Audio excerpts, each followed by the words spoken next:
लेक्चरला आपण काय काय डिस्कस केलं, factors affecting the rate of chemical reaction, हा एक पॉईंट बघितला, factors affecting rate of chemical reaction. नंतर ना आणि दुसरा पॉईंट आपण कोणता बघितला तर बॉन्डिंग. काय बघितला तर बॉन्डिंग. मग बॉन्डिंग किती टाईपचे असतात तर आयोनिक बॉन्डिंग आणि कोव्हॅलेंट बॉन्डिंग. आयोनिक बॉन्डिंग हे मोस्टली क्रिस्टलाइन सॉल्ट्समध्ये होत असते.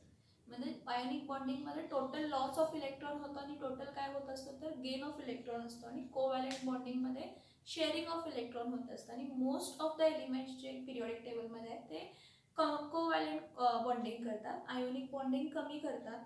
ग्रुप 1 ग्रुप 2 हे ग्रुप 17 बरोबर कंबाईन होत असेल तर ते काय करतात, मोस्टली त्यांचे जेवढे काही सॉल्ट्स फॉर्म होतात ते आयोनिक कंपाऊंड्स आहेत. कारण आपण हॅलोजन म्हटलं, हॅलो म्हणजे सॉल्ट आणि जन म्हणजे फॉर्मिंग, सॉल्ट फॉर्मिंग आहे. कोण ग्रुप 17. म्हणून मी म्हटलं ग्रुप 1 आणि ग्रुप 2. ग्रुप 1 आणि ग्रुप 2 जेव्हा ग्रुप 17 बरोबर रिॲक्ट करतो त्यावेळी ते सगळे मोस्टली सगळे काय करतो तर सॉल्ट्स फॉर्म करतो. आणि मॅक्झिमम इनऑर्गॅनिक आणि ऑर्गॅनिक कंपाऊंड जे असतात ते मोस्टली कोणत्या बॉन्डिंगनं फॉर्म झालेले असतात तर कोव्हॅलेंट बॉन्डिंगनं फॉर्म झालेले असतात. मग एक क्वेश्चन मार्क येतो की आयोनिक बॉन्डिंग कधी फॉर्म होतं आणि कोव्हॅलेंट बॉन्डिंग कधी फॉर्म होतं. म्हणजे बाय आयोनिक बॉन्डिंग कधी आणि कोव्हॅलेंट बॉन्डिंग कधी. त्यासाठी आपल्याला इलेक्ट्रोनेगेटिव्हिटी ही कन्सेप्ट माहीत असायला पाहिजे. आणि ती इलेक्ट्रोनेगेटिव्हिटी कन्सेप्ट आपण पिरियॉडिक टेबल ह्या टॉपिकमध्ये बघणार आहे. जसा आपल्याला 10th स्टँडर्डला पिरियॉडिक टेबल होता तसं आपल्याला 11thला पण पिरियॉडिक टेबल आहे. ह्याचे पुढचे क्वेश्चन्सचे आन्सर्स आपल्याला तिथं मिळणार आहेत. ओके, हा पॉईंट आपण इथं स्टॉप करूया. नेक्स्ट आपण काय बघूया, थोडं मेजरमेंट ऑफ मॅटर हा पॉईंट बघूया. म्हणजे मॅटरला कसं आपण मेजर करतो, मॅटरला आपण कसं मेजर करतो हा पॉईंट काय करूया बघूया. मग जेव्हा आपण मेजरमेंट ऑफ मॅटर हा पॉईंट बघतो सगळ्यात पहिला जरा त्यांचे लॉज वगैरे बघूया.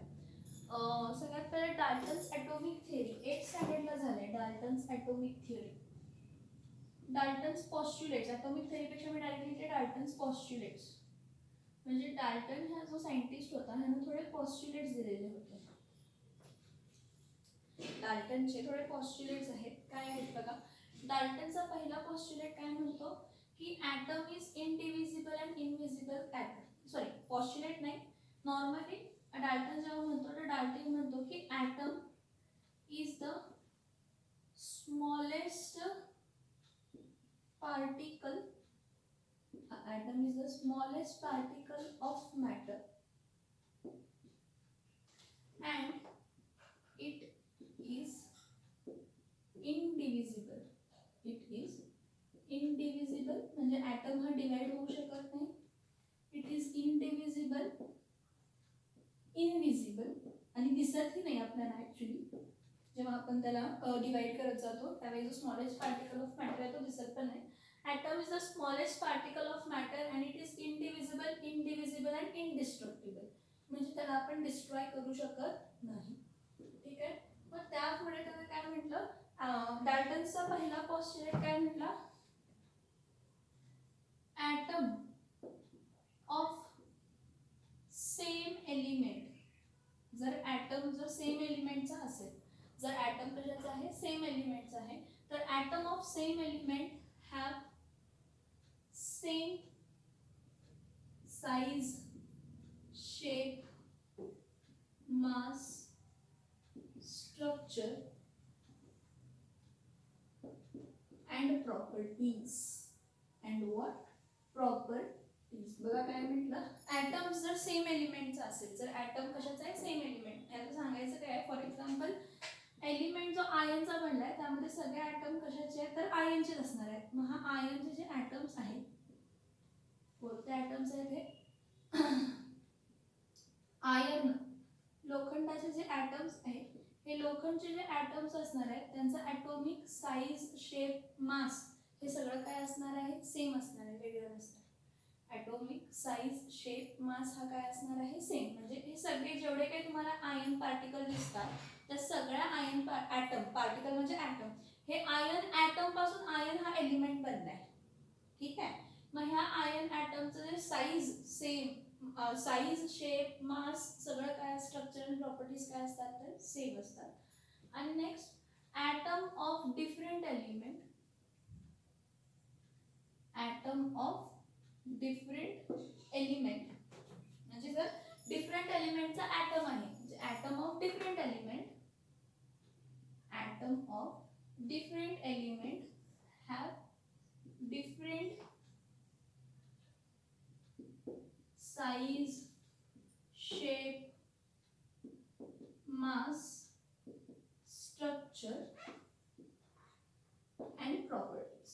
साइज, शेप, मास, स्ट्रक्चर आणि प्रॉपर्टीज काय असतात, वेगळे असतात. म्हणजे काय सांगायचंय बघा इथं, atoms of different element have different size, shape, mass, structure and properties मध्ये काय सांगायचंय बघा, जर मी एक एलिमेंट आयर्न म्हणतीये, ठीक आहे, असे सगळे कॉन्स्टिट्यूएंट पार्टिकल असणार आहे, आणि जर दुसरा एलिमेंट घेतला, काय घेतला, दुसरा एलिमेंट घेतला, दुसरा एलिमेंट मी म्हणते झिंक घेतला, तर जे आयर्न आणि झिंक, हा झिंक दुसरा एलिमेंट झाला ना, झिंक काय झाला, दुसरा एलिमेंट झाला.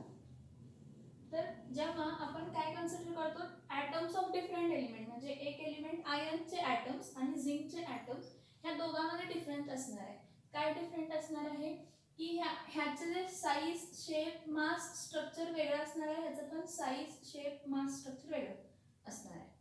म्हणजे झिंकचा मास वेगळा असणार आहे, प्रॉपर्टीज वेगळ्या असणार आहे, साइज मोठा छोटा असेल, साइज आयर्नपेक्षा काय असेल, छोटा असेल, आयर्नचा साइज काय असेल, मोठा असेल. समजते का बघा, atoms of same elements have same size, shape, mass, structure and properties. Atom जर डिफरंट एलिमेंटचा असेल तर त्याला डिफरंट साइज, शेप, म्हणजे जर 118 एलिमेंट कन्सिडर केले तर त्या 118 एलिमेंटचे साइज वेगळा आहे, मास वेगळा आहे, साइज वेगळा आहे, मास वेगळा आहे, शेप वेगळा असेल, स्ट्रक्चर वेगळा असेल आणि प्रॉपर्टीज पण काय असणार आहे, तर वेगळे असणार आहेत. Okay, now atoms of whenever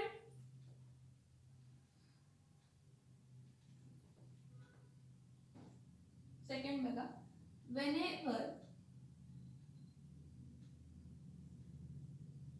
two or more atoms of different element, two or more atoms of different element, कशाचे एलिमेंट, कसला एलिमेंट आहे, एलिमेंट काय आहे, डिफरंट आहे, म्हणजे जे दोन ॲटम आहेत, दोन किंवा दोन पेक्षा जे ॲटम्स आहेत ते काय आहेत, डिफरंट एलिमेंटचे आहेत. Whenever two or more atoms of different elements combine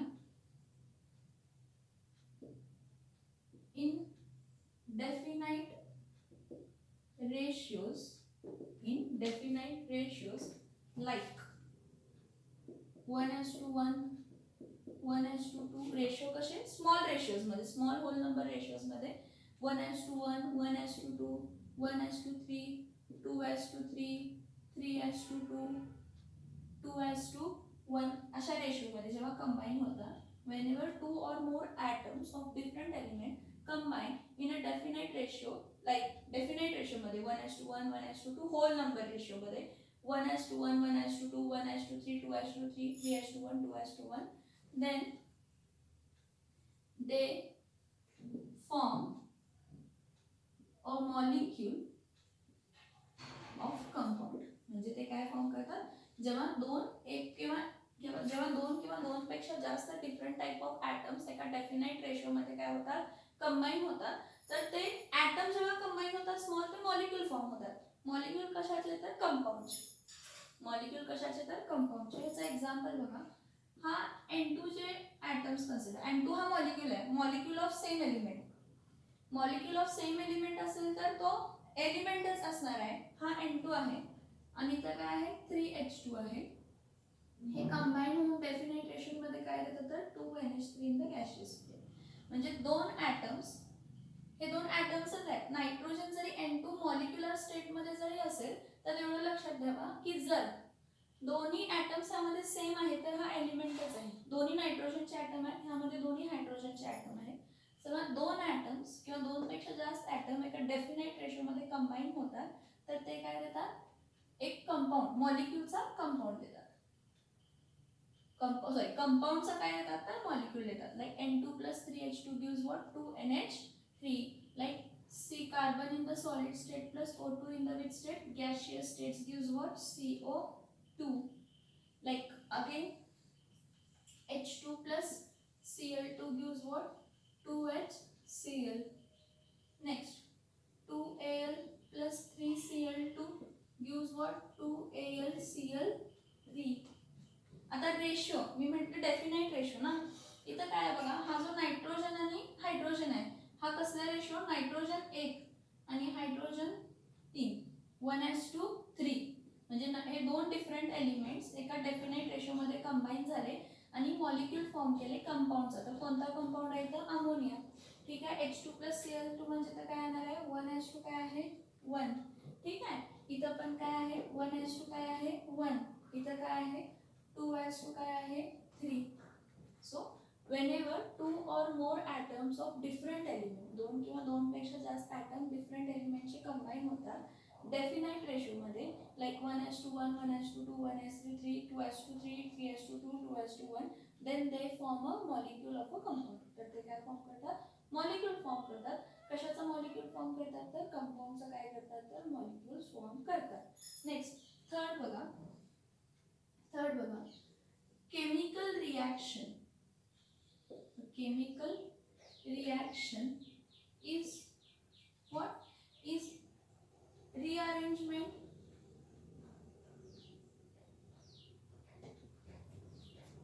of the outermost shell, electrons. Chemical reaction is a rearrangement of outermost shell electrons participating.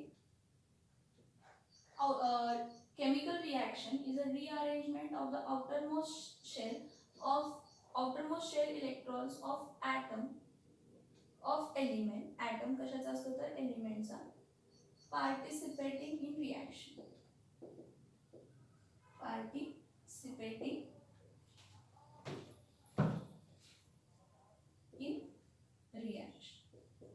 बघा, एखादी केमिकल रिॲक्शन काय आहे? तर रिअरेंजमेंट आहे. कशाची रिअरेंजमेंट आहे? आउटरमोस्ट शेल इलेक्ट्रॉनची. कोणाच्या? तर ॲटमच्या आउटरमोस्ट शेल इलेक्ट्रॉनची. मग ॲटम कशाचा असतो? तर एलिमेंट. मग एलिमेंटच्या ॲटमच्या आउटरमोस्ट शेलची इलेक्ट्रॉनची रिअरेंजमेंट, जे रिॲक्शन मध्ये काय करतायत? पार्टिसिपेट करतायत. So chemical reaction is just a rearrangement of outermost shell electrons of atom of elements participating in the reaction. जे रिॲक्शन मध्ये काय करतायत? तर पार्टिसिपेट करत आहेत. मी तुम्हाला एक एक्झाम्पल दाखवते. जेव्हा मी N2 लिहिलं, नायट्रोजन, इथं प्लीज लक्ष देऊन बघा, तुम्हाला सगळे उत्तर इथं समजतील. जेव्हा मी N2 लिहिलं, एका नायट्रोजनच्या बाहेरच्या शेलमध्ये किती इलेक्ट्रॉन असतात? 5 असतात. मग ऑक्टेट कंप्लीट होण्यासाठी किती इलेक्ट्रॉनची कमतरता आहे? 3. मग जेव्हा मी N2 लिहिते, हा जर मी एक नायट्रोजन कन्सिडर केला आणि हा जर मी काय केला? नायट्रोजन कन्सिडर केला, तर हे बघा, 1 2 इथं 3 4 काय लिहिते? 5 लिहिते. परत इथं 1 2 इथं काय लिहिते? 3 4 आणि काय लिहिते? तर 5 लिहिते. म्हणजे हा असा फॉर्म झाला. आता हे जे इलेक्ट्रॉन्स आहेत ना, हे 3 नायट्रोजनचे, ह्या नायट्रोजन ॲटमचे इलेक्ट्रॉन्स ह्या नायट्रोजन ॲटम बरोबर शेअर झालेत. किती? 3. आणि ह्या नायट्रोजन ॲटमचे इलेक्ट्रॉन्स हे 3 ह्याच्याबरोबर काय झालेत? शेअर. आता टोटल शेअरिंग जर बघितलं, हे बघा, टोटल शेअरिंग जर बघितलं, एक मिनिट इथं करते. हा न्यूक्लियस ही पहिली शेल आणि हे काय आहे? दुसरी शेल. इथं पहिला इलेक्ट्रॉन कन्सिडर करा, दुसरा इलेक्ट्रॉन कन्सिडर करा, तिसरा, आणि हा 1 आणि हा 2. परत मी काय करते? असं दुसरा ॲटम ड्रॉ करते नायट्रोजनचा. न्यूक्लियस आहे, ही शेल आहे. ह्या शेलमध्ये 2 इलेक्ट्रॉन असणार आहेत. ह्या पण शेलमध्ये किती इलेक्ट्रॉन असणार आहेत? 2 असणार आहेत. तर ही बाहेरच्या शेलमधले हे 2 इलेक्ट्रॉन्स टोटल किती असतात? 1 2 इथं काय लिहिते? 3 4 आणि काय झाले? 5. म्हणजे ह्या नायट्रोजन ॲटमनं ह्या दुसऱ्या नायट्रोजन ॲटम बरोबर 3 इलेक्ट्रॉन शेअर केले. ह्या नायट्रोजन ॲटमनं दुसऱ्या इलेक्ट्रॉन बरोबर किती इलेक्ट्रॉन शेअर केले? 3 इलेक्ट्रॉन शेअर केले.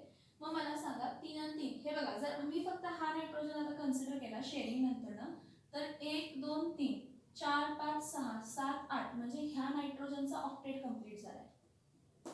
ह्या नायट्रोजनचा काय कंप्लीट झालाय? ऑक्टेट कंप्लीट झालाय. सिमिलरली जर मी हा नायट्रोजन कन्सिडर केला, हा वाला नायट्रोजन जर कन्सिडर केला, 1 2 3 4 5 6 7 8, किंवा हा स्ट्रक्चर बघा, शेअरिंग किती इलेक्ट्रॉन झाले? 6. ह्याचे 3 त्याचे 3. मग हा जर मी नायट्रोजन कन्सिडर केला, 1 2 3 4 5 6 7 आणि काय 8. ठीक आहे, म्हणजे नॉन पार्टिसिपेटिंग आहे ते असे दाखवले. परत इथं बघा हा नायट्रोजन ॲटम जर कन्सिडर केला 1 2 3 4 5 6 7 आणि काय आहे 8 आहे. N2 आहे. H2 N2 प्लस H2 कसा आता हायड्रोजन परत एक इलेक्ट्रॉन असतो, दुसऱ्या हायड्रोजनला पण एक इलेक्ट्रॉन असतो आणि याचा शेअरिंग असतो. मग हा N2 आणि हा H2 आहे, हा देताना काय देतो NH3 देतो. आता NH3 मध्ये काय होतं बघा, हा नायट्रोजन जो आहे ह्याचे 3 जे शेअर्ड इलेक्ट्रॉन असतात, हे बघा एक इथं कन्सिडर करा, 3 शेअर्ड इलेक्ट्रॉन असे वेगवेगळे इथं परत हायड्रोजन, इथं परत हायड्रोजन, इथं परत काय झालं हायड्रोजन. बघा हा मी असं लिहू शकते का, हा N2 आहे, यस लिहू शकते. हा लिहू शकते का, इथं क्रॉस देते ह्या इलेक्ट्रॉन्सना. इथं काय आहे H2 आहे, हा आहे. ओके, हे रिॲक्शन जेव्हा होते तेव्हा काय देतात तर NH3. पण रिॲक्शन बॅलन्स करण्यासाठी, लॉस आणि गेन सेम करण्यासाठी आपल्याला असं दिसतं की नायट्रोजनची वॅलेन्सी किती आहे, एका नायट्रोजनची वॅलेन्सी 3 आहे, पण नायट्रोजन टोटल किती आहे 2 आहे. 2 × 3 किती झाले 6. मग N2 6 आहेत, मग हायड्रोजनचे एक हायड्रोजन एकच इलेक्ट्रॉन देतो एका वेळी, मग किती हायड्रोजन असायला पाहिजे 6, म्हणून इथं 3 घेतलं. N2 + 3H2 देताना काय दिलं 2NH3. मग इथं अमोनिया आपल्याला किती फॉर्म होतो 2. हे बघा रिअरेंजमेंट झाली का बघा आउटरमोस्ट शेलची. इथं आउटरमोस्ट शेलमध्ये N2 कशी शेअर करत होते बघा, इथं आउटरमोस्ट शेलमध्ये N2 कशी शेअर करतायत बघा. रिअरेंजमेंट झाली का बघा इलेक्ट्रॉन्सची रिअरेंजमेंट झाली का बघा, इलेक्ट्रॉन्सची रिअरेंजमेंट झाली का बघा. परत इथं बघा हा कार्बन जो आहे, ठीक आहे, हा कार्बन जो आहे याच्या कार्बनची वॅलेन्सी किती असते 4 असते. आणि ऑक्सिजन काय असतो तर O2 म्हणजे O डबल बॉन्ड काय असतो O, ह्याच्यावरती 2 इलेक्ट्रॉन, हे 2 हे 2 हे 2, हे बघा 1 2 3 4 आणि हे शेअर झालेले 2, 1 2 3 4, हे 4 आणि हे 4 8, परत हे 2 आणि इकडचे 4 किती झाले 8 झाले. जेव्हा कार्बन डायऑक्साइड फॉर्म होतो त्यावेळी कार्बनची वॅलेन्सी किती आहे 4. हे बघा 1 2 आणि काय लिहिते 3 4 लिहिते. तर एक कार्बन काय करतो ऑक्सिजन, एका ऑक्सिजनची वॅलेन्सी किती आहे 1 2 ना, 2 बॉन्ड फॉर्म करतोय. तर हा फॉर्म कसा होतो C, इथले 2 इलेक्ट्रॉन आणि ऑक्सिजनचे 2 इलेक्ट्रॉन एका ऑक्सिजनचे, परत C क्रॉस इथं काय येणार आहे ऑक्सिजन. म्हणजे हा लिहिताना काय लिहू शकतो, carbon in the solid state plus O2 in the gaseous state gives what CO2. पण मला सांगा हे बघा हा फॉलो होतं का बघा, एखादी केमिकल रिॲक्शन जेव्हा होते, whenever a chemical reaction takes place, a chemical reaction is rearrangement of outermost shell. बघा outermost shell चे इलेक्ट्रॉन काय झाले रिअरेंज झाले ना, काय झाले रिअरेंज झाले. हा कार्बन जेव्हा सॉलिड स्टेट मध्ये होता त्याच्याकडे किती वॅलेन्स इलेक्ट्रॉन होते तर 4 वॅलेन्स इलेक्ट्रॉन होते. आणि ऑक्सिजन जेव्हा होता त्याच्याकडे किती इलेक्ट्रॉन होते तर एका ऑक्सिजनकडे 2, दुसऱ्या ऑक्सिजनकडे 2 असे शेअरिंग मध्ये होते. मग काय झालं जेव्हा रिॲक्शन झाली तेव्हा जुना बॉन्ड काय झाला ब्रेक झाला आणि नवीन बॉन्ड काय झाला म्हणू शकतो फॉर्म. हे बघा हे C डबल बॉन्ड ब्रेक झाला, जुना बॉन्ड ब्रेक झाला आणि नवीन बॉन्ड कोणता फॉर्म झाला C डबल बॉन्ड O. ह्याला लिहिताना मी असंही लिहू शकते, carbon in the solid state plus O double bond O gives C double bond O. असंही लिहू शकते.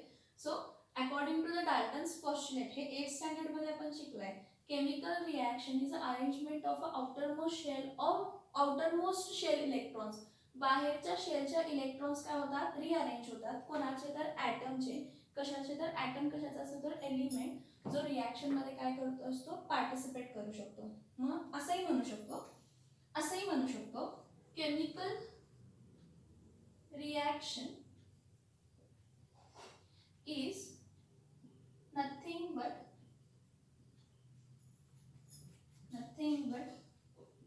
breaking of old bond and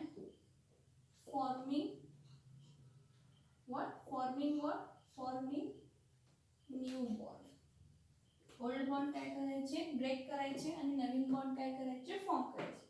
so Chemical reaction is a rearrangement of outermost shell electrons of atoms of element participating in the reaction.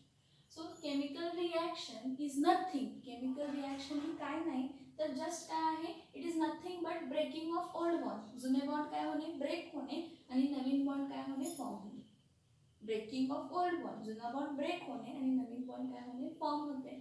आता कधीही bond हा शब्द आला तर एक बॉन्ड जर असेल, कार्बन सिंगल बॉन्ड हायड्रोजन असेल तर ह्या बॉन्डमध्ये हा शेअरिंग बॉन्ड असतो. हे जेव्हा कधी पण आपण बॉन्ड लिहितो हे शेअरिंग बॉन्ड असतो. तर हे बॉन्डमध्ये किती इलेक्ट्रॉन असतात, 2. एक कार्बनचा इलेक्ट्रॉन असतो आणि एक कशाचा असतो, हायड्रोजनचा. आता जेव्हा मी सी डबल बॉन्ड ओ, इथं डबल बॉन्ड ओ लिहिलं त्यावेळी पण काय आहे, शेअरिंगच आहे. कसं शेअरिंग आहे तर कार्बनचे हे इथे एक एक इलेक्ट्रॉन आहेत आणि ते शेअर कोणाबरोबर झाले, ऑक्सिजनच्या इलेक्ट्रॉन बरोबर. म्हणजे हा एक बॉन्ड फॉर्म झाला, हा एक बॉन्ड, हा एक बॉन्ड फॉर्म झाला, हा एक बॉन्ड. नायट्रोजन जो आहे हा N2 जो आहे हा नायट्रोजन कसला बॉन्ड फॉर्म करतो, ट्रिपल बॉन्ड फॉर्म करतो. का तर 3 इलेक्ट्रॉन शेअर होतात, ह्याचे 3 आणि ह्याचे 3, असे किती शेअरिंग झाले, ट्रिपल बॉन्ड फॉर्म झाले. ऑक्सिजन काय करतो, 1 2 ह्याचे 1 2 वॅलेन्स हे 4. Whenever there is a bond, तो बॉन्ड कशामुळे फॉर्म झालाय तर इलेक्ट्रॉन्समुळे फॉर्म झालाय. तो बॉन्ड कशामुळे झालाय, इलेक्ट्रॉन्स. मग एका बॉन्डमध्ये किती इलेक्ट्रॉन असतात, 2. आणि 2 बॉन्ड असतील तर किती इलेक्ट्रॉन्स आहेत, 4. आणि 3 बॉन्ड असतील तर किती इलेक्ट्रॉन आहेत, 6. 3 बॉन्ड आहेत तर किती इलेक्ट्रॉन आहेत, 6. मोस्टली आपल्याला डबल बॉन्ड, ट्रिपल बॉन्ड आणि काय मिळतो, single bond. Single bond, double bond आणि काय मिळत असतो, ट्रिपल बॉन्ड. हे समजते का बघा, डाल्टन्स पॉस्ट्युलेट हे समजले का मला सांगा. हे तुम्हाला होते 8th स्टँडर्डला होते, 9th स्टँडर्डला होते, हे समजलेत का सांगा मला. की डाल्टन्स पॉस्ट्युलेट प्रमाणे atom is the smallest particle of matter which is indivisible. त्याला डिवाइड करू शकत नाही, डिस्ट्रॉय करू शकत नाही आणि आपल्याला तो दिसतही नाही. जर आपण डिवाइड करत गेला आपल्याला तो ॲटम दिसतही नाही. मग ॲटम जे सेम एलिमेंटचे असतात त्याचा size, shape, mass, structure, properties काय असतात, सेम असतात. ॲटम जर 2 वेगळ्या डिफरंट एलिमेंटचे बघितलं तर त्याचा साईज सेम, मास, शेप, स्ट्रक्चर, प्रॉपर्टीज काय असतात, वेगळे. जेव्हा 2 किंवा 2 पेक्षा जास्त ॲटम डिफरंट एलिमेंटचे, वेगळ्या एलिमेंटचे, जेव्हा 2 किंवा 2 पेक्षा जास्त ॲटम डिफरंट एलिमेंटचे काय होतात, कंबाईन होतात, तर ते कंबाईन होताना एका डेफिनाइट रेशिओमध्ये कंबाईन होतात, होल नंबर्समध्ये कंबाईन होतात. काय म्हणते बघा, जेव्हा ही एलिमेंट्स ॲटम्स कंबाईन होतात, ते ॲटम्स कंबाईन होतात तेव्हा डेफिनाइट रेशिओमध्ये कंबाईन होऊन काय फॉर्म करतात, तर कंपाऊंड फॉर्म करतात. They form a molecule of a compound. Molecule of compound. Molecule जर सेम ॲटम्स असेल, हां इथं अनेक सांगायचं आहे तुम्हाला. मॉलिक्यूल जर सेम ॲटमचा असेल तर तो एलिमेंट आहे आणि मॉलिक्यूल जर डिफरंट ॲटमचा असेल तर तो काय आहे, तर कंपाऊंड आहे. एकच मिनिट मी जरा पेन घेतला बघते. मॉलिक्यूल जर सेम ॲटमचा असेल तर काय आहे, तो एलिमेंट आहे. आणि मॉलिक्यूल जर डिफरंट ॲटमचा आहे, इथं बघा, इथं बघा, molecule of same atom, molecule of काय आहे, सेम ॲटम. जर मॉलिक्यूल सेम ॲटमचा असेल तर तो एलिमेंट, तर तो कोण असतो, एलिमेंट. ह्याचे एक्झाम्पल काय, मॉलिक्यूल्स ऑफ सेम एलिमेंट म्हणजे काय, मॉलिक्यूल म्हणजे जेव्हा एकापेक्षा जास्त ॲटम आहेत. मग मॉलिक्यूल्स ऑफ सेम ॲटम म्हणजे बघा, नायट्रोजन, दोन्ही नायट्रोजनच आहेत ना, मॉलिक्यूल आहे पण दोन्ही ॲटम्स कोण आहेत, सेम एलिमेंटचे, कोण, नायट्रोजनचे. N2 O2 Cl2 Br2 I2 F2 H2 I2 F2 H2 O3 काय आहे, O3, त्यानंतर न P4 S8. हे मॉलिक्यूल आहेत ना. मॉलिक्यूल कधी म्हणतो आपण, ॲटम म्हणजे एक सिंगल एलिमेंटचा पार्ट म्हणजे स्मॉलेस्ट, सिंगल एलिमेंटचा स्मॉलेस्ट पार्ट म्हणजे ॲटम म्हणतो, ठीक आहे. पण जर दोन्ही ॲटम सेम म्हणजे एकापेक्षा जास्त ॲटम असतील तर तो मॉलिक्यूल झाला. एकापेक्षा जास्त ॲटम जॉईन असतील, if 2 or more atom are join together, तो मॉलिक्यूल झाला. मी काय म्हणते बघा, जर 2 किंवा 2 पेक्षा जास्त, एक किंवा एक नाही, 2 किंवा 2 पेक्षा जास्त कन्सिडर करा, जेव्हा 2 किंवा 2 पेक्षा जास्त जॉईन झाले ॲटम तर तो मॉलिक्यूल झाला. जर 2 किंवा 2 पेक्षा जास्त ॲटम काय झाले जॉईन झाले तर तो काय झाला मॉलिक्यूल. पण जर तो मॉलिक्यूल सेम ॲटमचा असेल, जर तो मॉलिक्यूल कशाचा असेल सेम ॲटमचा, बघा हा मॉलिक्यूल आहे N2 पण दोन्ही ॲटम कोणाचे आहेत नायट्रोजनचे. हा ऑक्सिजन मॉलिक्यूल आहे पण दोन्ही ॲटम कोणाचे आहेत ऑक्सिजनचे. हे दोन्ही ॲटम इथं कोणाचे आहेत क्लोरीनचे आहेत, म्हणजे मॉलिक्यूल आहे क्लोरीन मॉलिक्यूल. 2 ॲटम आहेत म्हणजे मॉलिक्यूल, पण दोन्ही ॲटम कशाचे आहेत सेम एलिमेंटचे. मग मॉलिक्यूल ऑफ सेम ॲटम जर असेल तर आपण त्याला काय म्हणतो element. Molecule of same atom असतील तर आपण त्याला काय म्हणतो एलिमेंट म्हणतो. आणि जर मॉलिक्यूल ऑफ डिफरंट ॲटम असतील, मॉलिक्यूल कशाचे असतील, मॉलिक्यूल जर कशाचा असेल तर molecule is made up of different atom. Molecule is made up of what different atom. बघा if molecule is made from different atom, जर मॉलिक्यूल हा कशाचा बनलाय डिफरंट ॲटमचा बनलाय, then it is compound. तो काय फॉर्म करणार आहे कंपाऊंड. मॉलिक्यूल डिफरंट ॲटमचा म्हणजे इथं जेवढे पण तुम्हाला दिसतात की नाही NH3 CO2 HCl AlCl3 हां हे डिफरंट ॲटमचे आहेत CO2. So molecule is made up of what, if molecule is made of different atom, sorry इथं लिहिलं विसरलं बघा. जर मॉलिक्यूल कशाचा बनलाय डिफरंट ॲटमचा बनलाय तर तो कोण असणार आहे तर कंपाऊंड. मग ह्याचे एक्झाम्पल्स कोण आहेत HCl NH3 NaOH CO2 त्यानंतर H2SO4 खूप सारे आहेत KMnO4. हे काय आहेत मॉलिक्यूल्स आहेत, पण मॉलिक्यूल्स हे कशाचे बनलेले आहेत डिफरंट ॲटमचे. CO carbon monoxide carbon dioxide hydrogen bromide hydrogen fluoride. जर 2 डिफरंट ॲटम पासून मॉलिक्यूल बनलाय तर तो कंपाऊंड झाला. डेफिनाइट रेशोमध्ये कंबाईन झालाय. पण कशा रेशोमध्ये कंबाईन झालाय डेफिनाइट रेशोमध्ये. पण जर 2 ॲटम सेम ॲटम असतील, जर दोन्ही ॲटम काय असतील सेम असतील तर तो एलिमेंटच. Molecule of same atom element, molecule of different atom compound. Molecule of same atom जर असेल तर काय असणार आहे element. Molecule of different atom जे असते ते काय असणार आहे कंपाऊंड असणार. हे डाल्टन्स पॉस्ट्युलेट आहेत. हे आपल्याला 8th स्टँडर्डला झाले, त्यावेळी आपल्या तेवढे लक्षात आले नसतील, पण आय होप की थोडे तरी लक्षात आले असतील. हे जे डाल्टन पॉस्ट्युलेट दिलेत ना, हे जे डाल्टन पॉस्ट्युलेट दिलेत ना हे थोडे लॉज यूज करून दिलेत जे आपण 9th स्टँडर्डला शिकतो. आणि तेच 10thला आणि 11thला, आता 11thला आपण तेच परत बघणार आहे, तेच लॉज बघणार आहे, पण ते आपण 9thला शिकतोय. ते पहिला आपण काय केलंय 9thला शिकलोय. हे डाल्टन पॉस्ट्युलेट्स म्हणजे डाल्टनचे थोडे कन्क्लुजन्स इन्फरन्सेस जे आपल्याला मिळाले आहेत ते कशाने मिळाले तर डिफरंट लॉज पासून मिळालेले आहेत. कशापासून मिळाले डिफरंट लॉज. मग ते डिफरंट लॉज कोणते कोणते आहेत ते बघूया. काय बघूया ते डिफरंट लॉज कोणते कोणते आहेत ते बघूया.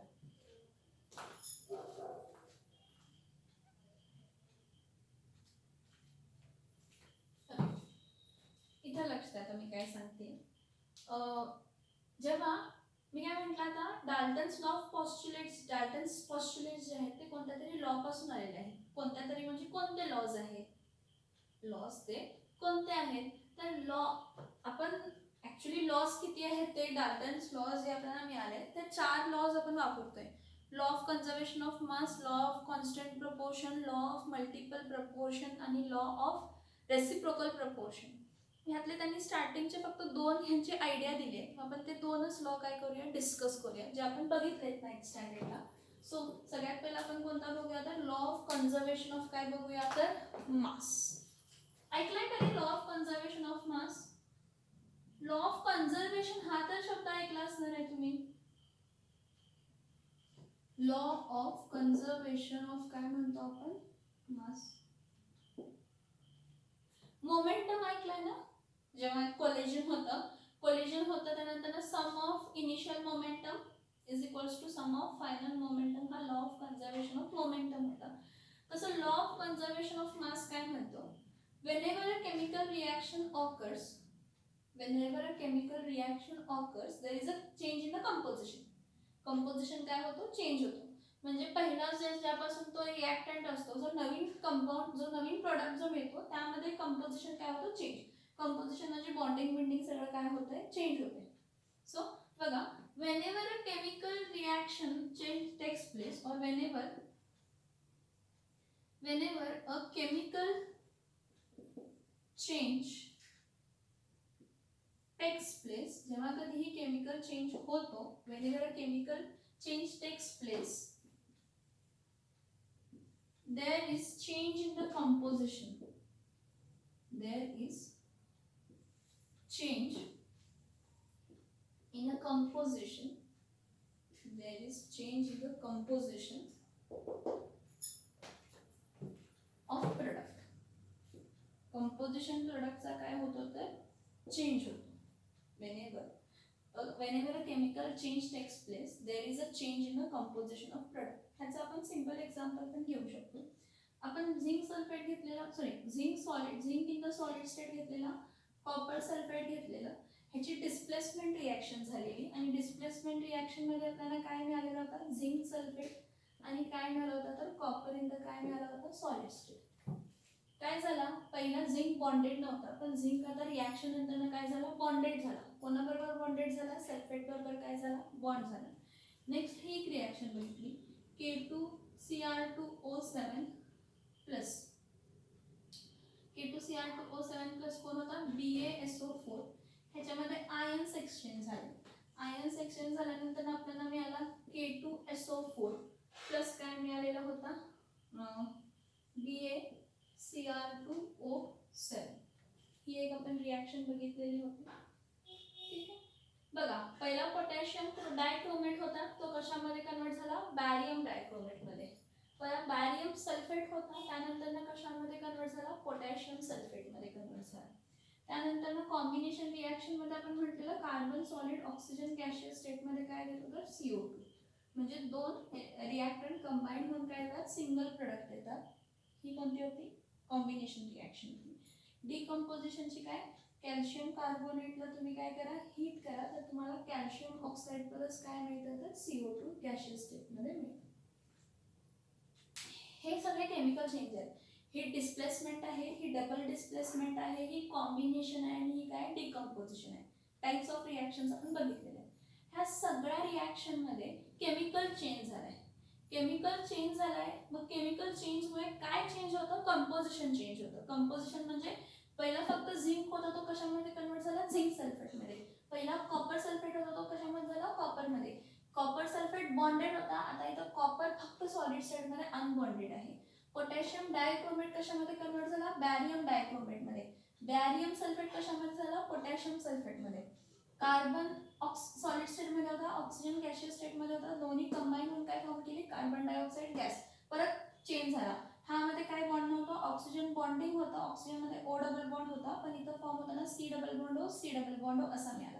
कॅल्शियम कार्बोनेट, तर कॅल्शियम कार्बोनेटचा जो स्ट्रक्चर होता, परत त्याला हीट केलं की कॅल्शियम ऑक्साईड आणि काय मिळालं, तर कार्बन डायऑक्साईड. तर जेव्हा कधी केमिकल चेंज होतं, मग तो केमिकल चेंज आम्ही सगळ्या टाईपचे रिॲक्शन्स मुद्दामून दाखवले. मग ते डिस्प्लेसमेंट असू दे, डबल डिस्प्लेसमेंट असू दे, कॉम्बिनेशन असू दे, किंवा डिकम्पोजिशन असू दे, कंपोजिशन काय होतं, चेंज होतं. म्हणजे त्यामध्ये असणारे जे घटक असतात, ते घटक काय होतात, प्रोडक्टमध्ये काय होतात, चेंज होतात. मग हे चेंज, घटक चेंज झालं किंवा नवीन प्रोडक्ट चेंज झाला म्हणून त्याचे मासेस चेंज होत नाही. म्हणून त्याचे काय चेंज होत नाही, मास चेंज होत नाही. काय चेंज होत नाही, मास चेंज होत नाही. मग त्यावरनं काय केलंय, हे सगळे एक्सपेरिमेंट्स परफॉर्म केलेत. खूप साऱ्या सायंटिस्टनी एक्सपेरिमेंट परफॉर्म केलेत, पण हा जो लॉ ऑफ कन्झर्वेशन ऑफ मास हा जो दिला, हा कोणत्या सायंटिस्टने दिला, अँटोनी लेवझायर. कोणी दिला, तर कोणी दिला, तर अँटोनी लेवझायर. कोणी दिला, कोणी दिला, तर लेवझायर. हा जो लॉ दिलेला तो कोणी दिलेला, तर अँटोनी लेवझायर हा scientist. He is a well non scientist आणि त्यांना केमिस्ट्री फील्डमध्ये खूप काम केलेलं आहे. तर अँटोनी लेवझायरनं खूप सारे एक्सपेरिमेंट्स परफॉर्म केले. खूप सारे रिॲक्शन्स परफॉर्म केले. त्या रिॲक्शन्स मध्ये त्याला असं दिलं सम ऑफ, असं दिसलं sum of the masses of the reactant before reaction is equals to sum of masses of product after the reaction. after the what reaction. मी काय सांगते लक्षात येते का बघा, मी काय सांगते लक्षात येते का बघा. Sum of the masses of the reactant before the reaction. Reaction घडण्याआधी ह्यांचा दोघांचा मास घेतला नाही आणि रिॲक्शन घडल्यानंतर मी जर मास घेतला तर ह्या दोघांचा मास म्हणजे रिॲक्टंटचा सम, टोटल सम, हा ह्याचं दोघांचं सम आणि ह्याच्या दोघांचं सम काय येतं, सेम येतं. The sum of the masses of the reaction of the reactant, the sum of the masses of the reactant before the reaction घडण्याआधी is equals to the sum of the masses of the product after the reaction म्हणजे reaction घडल्यानंतर. हा एक example घेते, हा सोपा आहे. Carbon in the solid state plus O2 in the काय आहे गॅशियस स्टेट काय देतं CO2. कार्बनचा मास किती होता तर 12 ग्रॅम होता. ऑक्सिजनचा किती होता तर 32 ग्रॅम होता आणि आपल्याला प्रोडक्ट जेव्हा मिळाला तो किती मिळाला तर 44 gram carbon dioxide. Carbon dioxide आपल्याला किती ग्रॅम मिळाला 44. मग ऍड करा 12 प्लस 32 किती येते, 12 प्लस 32 किती येते 12 प्लस 32 किती येणार आहे 44 ग्रॅमच येणार आहे. 12 प्लस 32 2 प्लस 2 4 3 प्लस 1 पण काय येते 4. So whenever chemical change takes place त्याचा कंपोजिशन चेंज होतो, प्रोडक्टचं कंपोजिशन चेंज होतं म्हणजे त्यातले घटक चेंज होतात, त्यांचं बॉन्डिंग चेंज होतं. पण जर आपण त्या दोघांचं मास घेतलं मग अँटोनी लेवोझायडनं काय केलेलं होतं की एक मेजरिंग हे घेतलेलं होतं, ते वेट मेजरिंग असतं ना, त्या वेट मेजरिंग मध्ये बिफोर द रिॲक्शन त्यानं वजन घेतलेलं, दोन सबस्टन्सेस त्यानं ऍड केले, त्याचं बिफोर द रिॲक्शन मास घेतलं. ठीक आहे. मग रिॲक्शन घडल्यानंतर ना मास घेतलं, त्या दोघांचा मास काय होता सेम होता. अशा खूप साऱ्या रिॲक्शनसाठी त्याने चेक केलं. मग तुम्ही ही कोणतीही रिॲक्शन घ्या, त्या सगळ्या रिॲक्शनमध्ये तुम्हाला असं दिसतं की जर तुम्ही सम केला म्हणजे सगळ्या ऍड केला, झिंकचा मास, कॉपरचा मास, सल्फर आणि ऑक्सिजनचा मास ऍड केला, परत झिंकचा, सल्फरचा, ऑक्सिजनचा आणि कॉपरचा रिॲक्शन झाल्यानंतरचा मास, रिॲक्शनच्या आधीचा पूर्ण दोन्ही रिॲक्टंटचा combine mass, sum of the masses म्हणजे दोन्हीचा कंबाईन मास, ह्या दोघांचा मास काढलं एका बीकरमध्ये. रिॲक्शन झाल्यानंतर ह्या दोघांचा मास घेतला सेम, ह्या दोघांचा मास घेतला before the reaction, after the reaction ह्या दोघांचा मास घेतला, परत बिफोर द रिॲक्शन ह्याचा मास घेतला, आफ्टर द रिॲक्शन ह्याचा मास घेतला, बिफोर द रिॲक्शन हा मास घेतला, आफ्टर द रिॲक्शन हा मास घेतला. तर हा इथं कार्बन डायऑक्साईड गॅस आहे, जर ही लिबरेट होत असेल तर जरा प्रॉब्लेम आपल्याला मासला येणार, पण कम्पेअर करा की नाही तो इथं आपण पॅक केलेला आहे त्या सबस्टन्सला. ओके. तर sum of the masses of the reactant before the reaction, रिॲक्शनच्या आधी जेवढा मास होता त्या दोन्ही रिॲक्टंटचा मिळून तो इक्वल टू काय होता प्रोडक्टचा मास, तो इक्वल टू काय होता product, sum of the product masses काय होता sum of the product masses. मग त्यावरनं काय दिला law of conservation of mass, त्यावरून आपण काय सांगितलं लॉ ऑफ कन्झर्वेशन ऑफ काय म्हटलं तर मास. मग law of conservation of mass काय आहे तर law of conservation of mass काय आहे बघा, mass is neither created nor destroyed during a chemical reaction. Mass is neither created nor destroyed during a chemical reaction. एखादी केमिकल रिॲक्शन जेव्हा घडते तर नवीन आपण रिॲक्टंट प्रोडक्ट मध्ये कन्वर्ट झालो, तुम्ही म्हणाल प्रोडक्ट मध्ये नवीन मास काय झाला क्रिएट झाला असेल किंवा रिॲक्टंटचा जुना मास काय झाला असेल डिस्ट्रॉय झाला असेल, तर असं काहीही होत नाही बाळांनो. The mass is neither created nor destroyed during a chemical reaction, but it is transferred from one end to the other entity. One entity to the other entity. Transferred म्हणजे काय? पहिला झिंक एकटा होता, नंतर झिंक सल्फेट झाला ना, तर हा ते सोडून द्या, पण एवढं लक्षात ठेवा की जेव्हा तुम्ही मासेस बिफोर द रिॲक्शन घेतला, रिॲक्टंटचे सम ऑफ द मासेस घेतला बिफोर रिॲक्शन आणि नंतर sum of the masses of the product घेतला आफ्टर द रिॲक्शन, तर दोन्ही काय असणार आहेत, तर सेम असणार, दोन्ही काय असणार आहेत, सेम असणार आहेत. So mass is neither created nor destroyed during a chemical reaction. एखादी केमिकल रिॲक्शन घडत असताना कोणताही नवीन मास तयार होत नाही किंवा जुना मास काय होत नाही, डिस्ट्रॉय होत नाही, ते मासेस सेम राहतात, फक्त ट्रान्सफर होतं, एकाच्या जागी दुसऱ्या येतं, दुसऱ्याच्या जागी पहिला येतो, फक्त बॉन्ड शिफ्टिंग होतं, इलेक्ट्रॉन्स रिअरेंज होतं, पण त्याचा मास चेंज होणार नाही. त्याचा काय चेंज होणार नाही, मास चेंज होणार नाही. म्हणजे रिॲक्शनच्या आधी मास वेगळा होता, रिॲक्शन नंतर मास काय झाला, चेंज झाला, असं होणार नाही. The sum of the masses of the reactant before the reaction is always equal to the sum of the masses of the product after the reaction.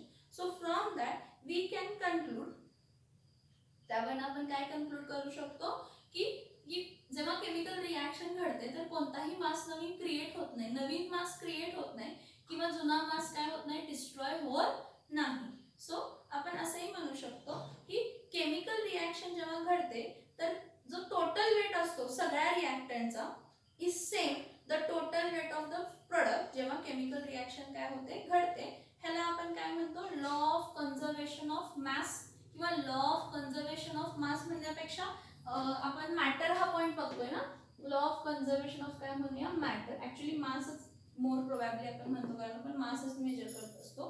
So law of conservation of mass और law of conservation of matter states, हा पहिला होता की the sum of the masses of the reactant before the reaction was always equal to the sum of the masses of the product after the reaction. हे असंच सांगितलं नाही, Antonie लेवोझायरनं ह्यासाठी खूप सारे रिॲक्शन्स परफॉर्म केले आणि जे मेजरिंग बॅलन्स असतं त्या मेजरिंग बॅलन्सवरती त्यांना पहिला रिॲक्शन घडण्याआधी दोन्ही रिॲक्टंट ऍड करून बघितले, रिॲक्शन घडल्यानंतर परत मास बघितला, नवीन प्रोडक्ट फॉर्म झालेले होते, रिॲक्टंट जो होता रिॲक्शन नंतर नवीन प्रोडक्ट फॉर्म झालेले होते, पण जुन्या रिॲक्टंटचा मासेस जेवढा होता तेवढाच नवीन प्रोडक्टचा काय होता, मास होता. त्याला आपण काय म्हणतो, तर law of conservation of mass और law of conservation of matter. Okay, तर law of conservation of mass बघितल्यानंतर लॉ ऑफ कॉन्स्टंट प्रपोर्शन बघूया. लॉ ऑफ कॉन्स्टंट प्रपोर्शन हे मी तुम्हाला सोप्या भाषेत सांगते, काय तुमच्या टेक्स्टबुक्समध्ये कोणत्याही टेक्स्टबुकमध्ये खूप क्लमझी करून दिलं, तुम्हाला खूप सोप्या लँग्वेजमध्ये कळतो. Whenever a substance, whenever a substance means compound consider करा, whenever a compound is obtained, whenever a compound is obtained, let the compound be obtained from any source और एनी मेथड ऑफ प्रिपरेशन. म्हणजे तो compound obtain करण्यासाठी तुम्ही तो naturally obtain झाला असू दे किंवा तो आपण लॅबोरेटरीमध्ये काय केला असेल, प्रिपेअर केला असेल, काय केलं असेल, प्रिपेअर केलं असेल, तर त्यामध्ये जे पर्टिक्युलरली एलिमेंट्स असतात त्यांचा पर्सेंटेज बाय मास हा काय असतो, सेम असतो, कोणताही सोर्स ऑफ मेथड प्रिपरेशन असते. म्हणजे काय बघा, any compound obtained, any compound obtained by any source, म्हणजे अर्थवर आपल्याला कुठून पण मिळू दे, तो कोणत्याही जागेला मिळू दे, एनी सोर्स और may be obtained or may be obtained from any method of preparation. म्हणजे त्याला आपण प्रिपेअर करताना कोणत्याही मेथडने काय केलं असेल, प्रिपेअर केला असेल. तर बघा, एनी कंपाऊंड, कोणताही कंपाऊंड घ्या जो ऑब्टेन झालाय बाय एनी सोर्स, म्हणजे नॅचरल सोर्स असू दे किंवा आर्टिफिशियल सोर्स असू दे किंवा त्याला तुम्ही हजारो मेथडनं काय करा, प्रिपेअर करा. दी percentage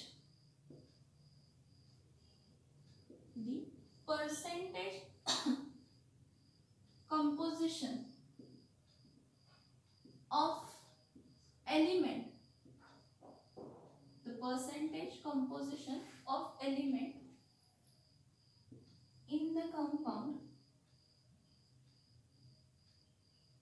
remains same.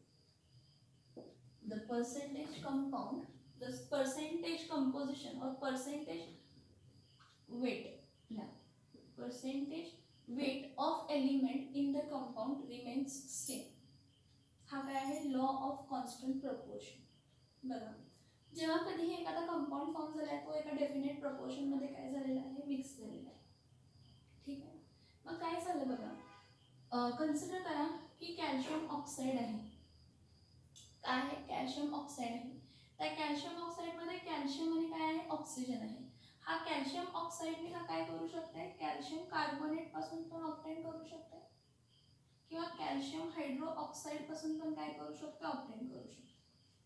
Calcium carbonate पासून पण कॅल्शियम ऑक्साईड ऑब्टेन करू शकते. कॅल्शियम हायड्रोक्साईड पासून पण कॅल्शियम ऑक्साईड ऑब्टेन करू शकते किंवा स्वतः कॅल्शियम कार्बोनेट घ्या किंवा कॅल्शियम हायड्रोक्साईड घ्या. जर तुम्ही कोणताही कंपाऊंड ऑब्टेन करताय, मग तो नॅचरली ऑकरिंग असला तरी ठीक आहे किंवा तो मॅनमेड असेल म्हणजे लॅबोरेटरीमध्ये जरी प्रिपेअर केला असेल तरी जेव्हा आपण त्याचं पर्सेंटेज कंपोजिशन बाय वेट घेतो, पर्सेंटेज कंपोजिशन बाय काय घेतो, वेट घेतो, तो काय राहतो, सेम राहतो. काय राहतो, सेम राहतो. इथं मी तुम्हाला दोन मेथड ऑफ प्रिपरेशन का म्हटलं तर म्हटलंय की may be obtain from any method of preparation. म्हणजे कॅल्शियम कार्बोनेट पासून तुम्ही ऑब्टेन करा किंवा कॅल्शियम हायड्रोक्साईड पासून तुम्ही जर काय ऑब्टेन केला, कॅल्शियम ऑक्साईड ऑब्टेन केला, तर तुम्हाला हा जो कॅल्शियम आहे, हा कॅल्शियमचा मास 40 ग्रॅमच मिळणार आणि हा ऑक्सिजनचा मास किती मिळणार आहे, ऑक्सिजनचा मास किती मिळणार आहे, तर 16 ग्रॅमच मिळणार आहे. मग ह्याचा जर रेशो काढला, कॉन्स्टंट प्रपोर्शन ना, ह्याचा जर रेशो काढला तर 40:16 ह्याला काय करूया, डिवाइड बाय 4 करूया. काय करूया, डिवाइड बाय 4. इथं 10 आला आणि इथं 4 वजा 4 4 काय आला, 16. परत इथं 5 आला आणि इथं काय आला, 2 आला. म्हणजे जेव्हा कॅल्शियम कार्बोनेट किंवा कॅल्शियम हायड्रोक्साईड जेव्हा दोन मेथडनं आपण कोणत्याही दोन्ही मेथडनं आपल्याला कॅल्शियम ऑक्साईड मिळतो, तर कॅल्शियम ऑक्साईड जो प्रिपेअर झालेला होता ह्या दोन्ही वेगळ्या मेथडनं, त्या कॅल्शियम ऑक्साईडचा जो कंपोजिशन होता तो काय होता, 5:2 होता. कंपोजिशन काय होता, 5:2.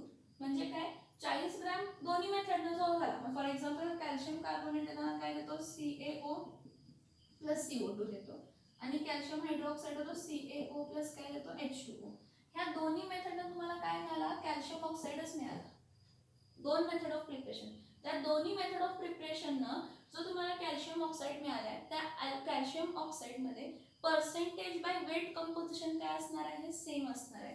पर्सेंटेज बाय वेट कंपोजिशन सेम असणार आहे म्हणजे काय बघा, 40 + 16 किती होतात, 6 4 + 5 56. मग पर्सेंटेज कंपोजिशन म्हणजे काय, तर काय करूया, 40 / 56 इंटू काय करूया, 100. बघा किती पर्सेंटेज येतो, 40 / 56 इंटू 100 जो पर्सेंटेज येईल आणि ऑक्सिजन 16 / 56 इंटू काय करूया, 100. कॅल्क्युलेट करून बघूया का, काय येतं, 4 1 जा 4 10 जा येतं, 4 10 जा 40 येतं आणि 4 1 जा आणि 4 किती जा येतं, तर 4 4 जा 16 14 येतं. ठीक आहे. आता हा 1000 / 14, 1000 / 14 किती येणार आहे, 14 / 1000, 14 किती जाते, 14 5 जा 70, 14 6 जा 84, 14 7 जा किती येत आहे, 14 इंटू 7 98 येते ना, 9 7 4 98. 14 7 जा काय येते, 98. राहिले किती, 2 0 14 1 14 14 1 14च आहे, दुसरं 14च येणार, राहणार 7. म्हणजे 71%. म्हणजे तुम्ही अर्थमध्ये कुठेही कोणत्याही मेथडनं, म्हणजे नॅचरली ऑकरिंग जर तुम्ही कॅल्शियम ऑक्साईड घेतला तर त्यामध्ये कॅल्शियम किती टक्के असणार आहे, 71 पॉईंट समथिंग, 71 पॉईंट समथिंग म्हणजे 71.4%. आणि राहिलेला मग कोण असणार आहे, ऑक्सिजन.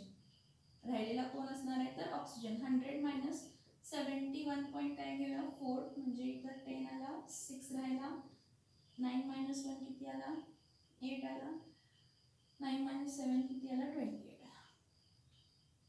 ऑक्सिजन किती आहे, 28 पॉईंट काय आहे, 6%.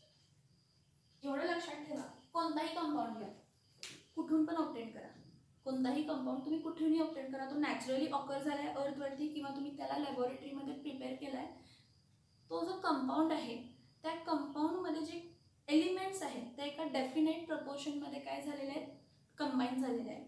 And the percentage by mass जो असतो, पर्सेंटेज बाय मास तो असतो कॉन्स्टंट राहतो.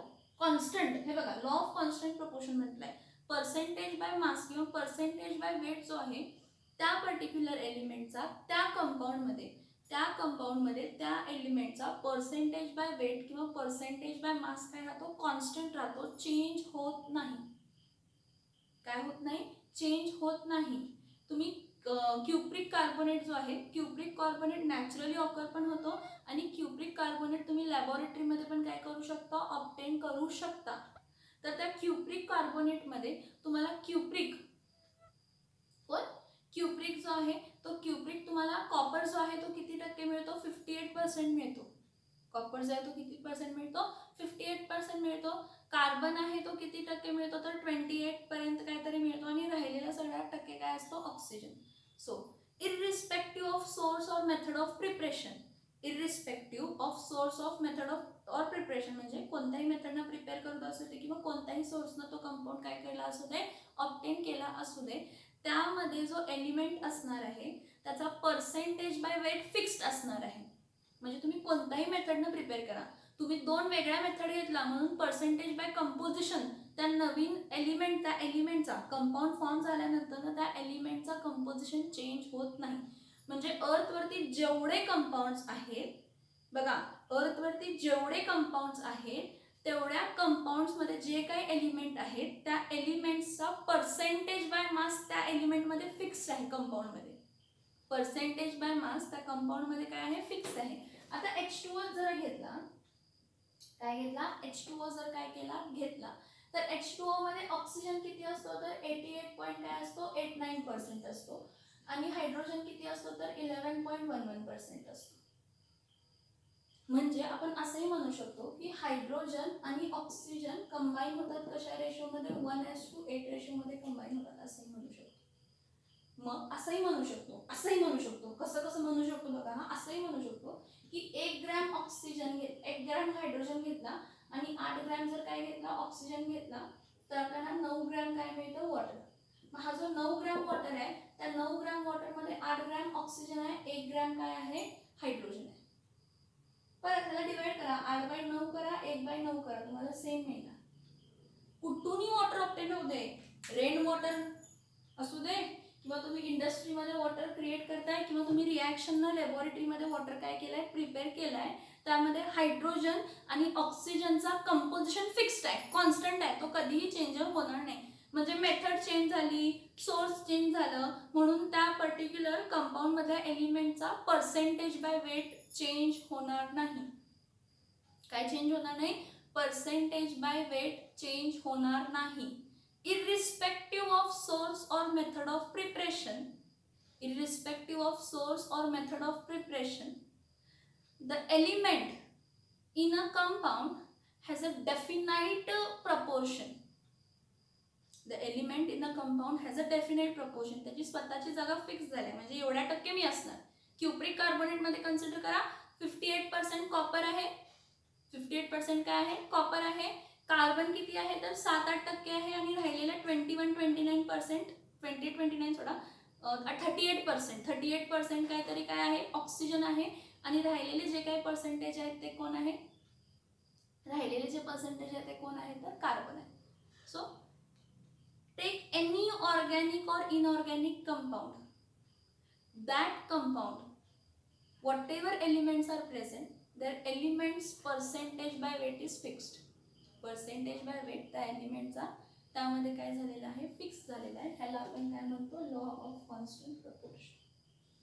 काय म्हणतो, लॉ ऑफ कॉन्स्टंट प्रपोर्शन. समजते का बघा, समजते का बघा.